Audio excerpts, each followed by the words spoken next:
I told myself I can't, I can't be weak. I have to be strong for them because they're having a hard time. They're mourning, parang they're grieving over something already, yung itsura nila.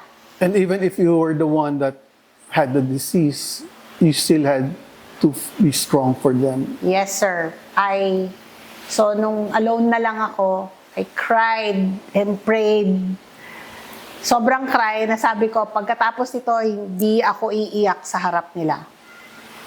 So they never saw me cry. I cried by myself. I never questioned God eh. Parang yung bakit ako, physically active ako, wala naman ata akong ginawang masama sa ibang tao para to have this. But for me, it was